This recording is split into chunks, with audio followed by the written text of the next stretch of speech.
isang Pilipinas ang siyang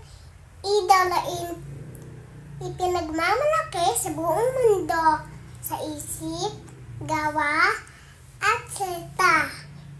Pagka-Pilipino ay di mawalala. Lahat nagagawa ay ikaw tutuwa. Ang bayang Pilipinas na iyong mutya. Isaraing ating pinagmulan. Kaya nalalapat magtulungan. Sa timog salangan, maging sa kululan. Lahing Pilipino, ating tangangan.